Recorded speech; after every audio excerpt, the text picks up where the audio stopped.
Existe uma guerra que você trava todos os dias, não contra outras pessoas, não contra as circunstâncias, contra a realidade, contra o que já aconteceu e não pode ser desfeito, contra o que está acontecendo e você não pode controlar, contra o que pode acontecer e você não pode prever. Você luta contra o trânsito que não vai desaparecer, contra a pessoa que te decepcionou e não vai se transformar, contra o passado que não vai mudar, contra o futuro que não vai obedecer. E essa guerra te consome. Não em grandes batalhas dramáticas, em pequenas resistências diárias que drenam sua energia, corroem sua paz e te deixam exausto sem ter feito nada de concreto. Os estoicos tinham um nome para a saída dessa guerra.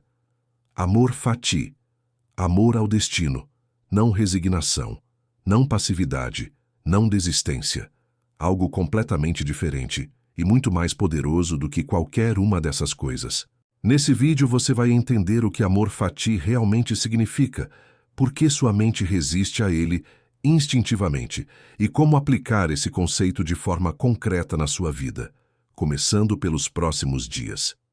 A maioria das pessoas não percebe que está em guerra com a realidade, porque essa guerra não tem barulho, não tem explosão, não tem momento dramático que você possa identificar claramente. Ela acontece em pensamentos silenciosos que você repete durante o dia. Não deveria ter acontecido assim, porque isso sempre acontece comigo. Se as coisas fossem diferentes, eu estaria bem. Cada um desses pensamentos é uma batalha contra o que é, uma tentativa de fazer a realidade ser diferente do que ela é, através da força do pensamento, da resistência emocional, da recusa em aceitar o que já está dado. E o resultado é sempre o mesmo. A realidade não muda. Você fica exausto. Deixa eu te dar uma metáfora. Imagina um homem que cai num rio de correnteza forte. O instinto imediato é nadar contra a corrente, lutar, resistir, tentar voltar para onde estava antes de cair. Ele nada com tudo que tem. Os braços doem, os pulmões queimam, e ele não avança 1 metro. A corrente é mais forte, sempre foi, sempre vai ser, e enquanto ele luta contra ela, vai afundando. O nadador experiente faz o oposto. Ele não nada contra a corrente, ele nada com ela, em diagonal usando a força da água para se mover em direção à margem. Ele não nega a correnteza, não a ignora, não finge que ela não existe. Ele a aceita como realidade presente e usa essa aceitação para encontrar o caminho possível dentro do que é real. Isso é amor fati na prática. Não nadar contra a corrente da realidade até se afogar, mas também não se deixar levar passivamente. Aceitar o que é e, dentro dessa aceitação, encontrar o movimento possível. Amor fati foi popularizado por Friedrich Nietzsche no século XIX, mas sua raiz está no estoicismo romano, em Marco Aurélio, em Epicteto, em Sêneca. A expressão significa literalmente amor ao destino, e a maioria das pessoas, quando ouve isso pela primeira vez, entende de forma completamente errada. Amor fati não é resignação, não é cruzar os braços e dizer, tudo bem, que seja assim, não posso fazer nada. Não é passividade disfarçada de sabedoria. Marco Aurélio governou um império em meio a guerras, pragas e traições. Ele não cruzou os braços, ele agiu, com toda a força e inteligência que tinha disponível, mas ele não gastou energia lutando contra o que não podia mudar. Essa é a diferença fundamental.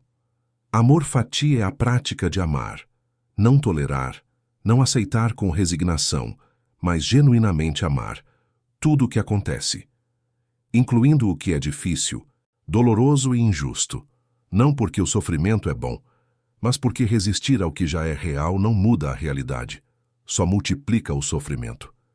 Deixa eu te mostrar isso através de uma imagem. Imagina um escultor diante de uma pedra. A pedra tem imperfeições, rachaduras que ele não escolheu, veios que vão em direções que ele não planejou, dureza irregular em lugares que dificultam o trabalho.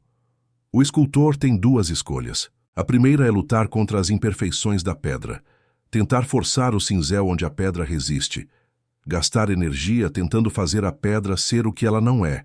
A segunda é conhecer a pedra como ela é entender suas rachaduras, seus veios, suas durezas irregulares, e usar exatamente essas características para criar algo que uma pedra perfeita nunca poderia ter produzido. Os maiores escultores da história não trabalhavam apesar das imperfeições da pedra, trabalhavam através delas. A vida que você tem, com todas as suas circunstâncias, suas perdas, seus momentos que não deveriam ter acontecido, é a sua pedra. Amor fati é a decisão de trabalhar através dela, não apesar dela. Se amor fati é tão poderoso, por que é tão difícil de praticar? Porque sua mente foi construída para resistir. Do ponto de vista evolutivo, aceitar passivamente o que acontece é perigoso. A mente que não resiste, que não luta, que não tenta mudar as circunstâncias, é a mente que não sobrevive.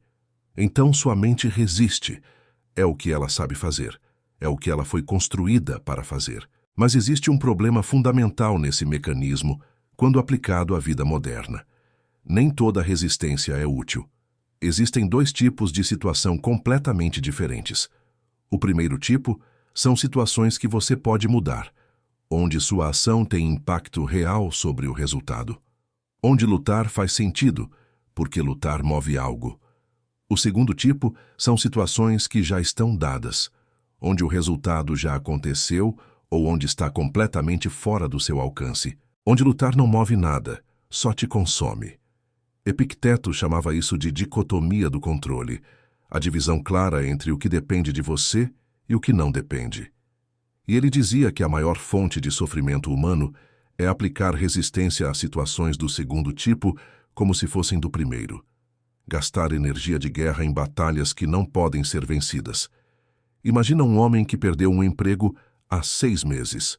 Ele passa horas todos os dias pensando em como foi injusto, revivendo a conversa com o chefe, imaginando o que deveria ter dito, sentindo raiva de algo que já terminou e não pode ser revertido.